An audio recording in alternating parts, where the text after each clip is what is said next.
जय महाराष्ट्र मित्रांनो, ज्या कोकणातून उद्धव ठाकरेंना भाजपने जोरदार झटका देत ठाकरेंचा विधान परिषद शिलेदार फोडला, आता त्याच कोकणामधून उद्धव ठाकरेंनी तब्बल भाजपचे 20 बडे नेते फोडत नारायण राणेंसह त्यांच्या मुलांना आणि भारतीय जनता पार्टीला सगळ्यात मोठा तगडा झटका दिला. मित्रांनो, नेमकी बातमी काय आहे ती आपण जाणून घेऊया. मात्र उद्धव ठाकरेंच्या शिवसेनेमध्ये 20 बड्या नेत्यांचा हा प्रवेश. नेमके 20 बडे नेते कोण आहेत?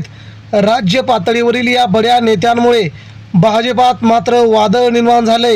नारायण राणेंच्या दबावाला कंटाळून नारायण राणेंना कंटाळून थेट या नेत्यांनी आता उद्धव ठाकरे यांच्या शिवसेनेची वाट धरल्याने महाराष्ट्रामध्ये शिवसेनेचं साम्राज्य वाढताना दिसतंय. उद्धव ठाकरे संपले, एकनाथ शिंदे पुन्हा नवीन मोठे झाले, अशा प्रकारच्या बातम्या सध्या पेरल्या जात असतानाच उद्धव ठाकरे मात्र ना संपले, ना त्यांची शिवसेना संपली, ना त्यांचा पक्ष संपला. त्यांचे शिवसैनिक अजूनही कट्टर झाले. मित्रांनो, ही शिवसेनेची ताकद आज एकनाथ शिंदेंना आणि भाजपला देखील मान खाली घालून महाराष्ट्रात चालायला होते. हे फक्त आणि फक्त घडतंय सामान्य आणि निष्ठावान शिवसैनिकांमुळे.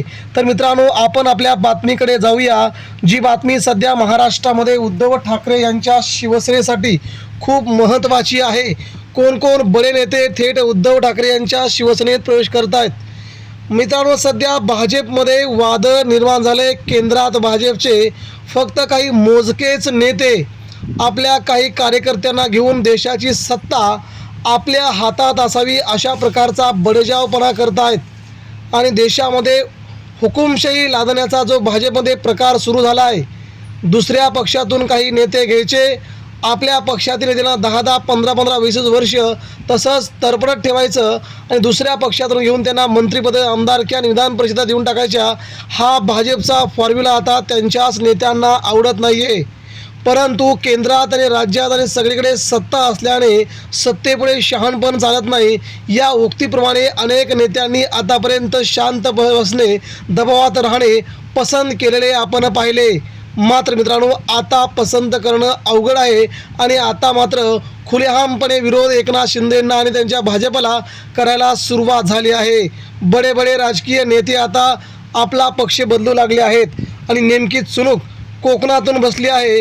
नेमके कोण आहेत ते बडे नेते? मित्रांनो, जाणून घेऊया. कोकणातले सगळेच शिवसैनिक झाले जागे आणि पुन्हा एकदा शिवसैनिक उद्धव ठाकरेंच्या पाठीमागे. ही युक्ती सध्या सगळीकडेच खरी बनत चालली आहे. मित्रांनो, सिंधुदुर्ग हा नारायण राणेंचा बालेकिल्ला. कणकवली, वैभववाडी, कुराल या सगळ्याच भागांमध्ये मित्रांनो नारायण राणेंचं मोठं वर्चस्व. आता मुलगा आमदार, स्वतः खासदार आणि मंत्री हे सगळं घरामध्ये असताना मित्रांनो नेत्यांनी सोडून जाणं म्हणजे नारायण राणेंना हा सगळ्यात मोठा धक्का म्हणावा लागेल. तर भारतीय जनता पार्टीसाठी त्यांच्याच जिल्ह्यातून जर असे पदाधिकारी निघून जात असतील तर मात्र खूप मोठी वेळ आहे. सिंधुदुर्गमध्ये भाजपला मोठा धक्का बसला असून नितेश राणेंच्या मतदारसंघामध्ये उद्धव ठाकरे यांची ताकद प्रचंड वाढली आहे. जवळजवळ 20 बड्या सरपंचांचा ठाकरे गटात प्रवेश. वैभववाडीतील देखील जवळजवळ 200 पदाधिकाऱ्यांनी थेट उद्धव ठाकरे यांची साथ पकडल्याचं दिसतंय. बातमी सविस्तरपणे. कोकणामध्ये मोठी राजकीय घडामोड आता समोर येऊ लागली आहे. भाजपला मोठं खिंडार पाडत उद्धव ठाकरेंनी आपला वर्चस्व त्यांना दाखवला आहे. नितेश राणेंच्या मतदारसंघामध्ये ठाकरेंच्या शिवसेनेने भाजपला मोठा धक्का दिला आहे.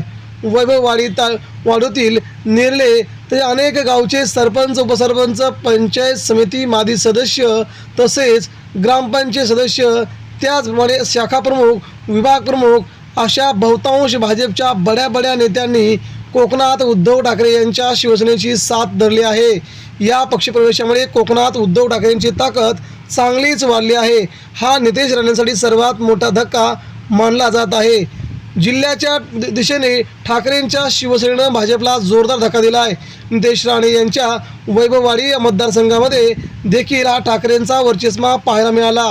माजी खासदार विनायक राऊत, माजी आमदार जिल्हाप्रमुख वैभव नाईक माजी आमदार परशुराम उपरकर, युवासेना जिल्हा प्रमुख सुशांत नाईक यांच्या उपस्थितीमध्ये हा प्रवेश झाला असून मुंबईमध्ये उद्धव ठाकरेंच्या उपस्थितीमध्ये लवकरच प्रवेश सोहळा होईल.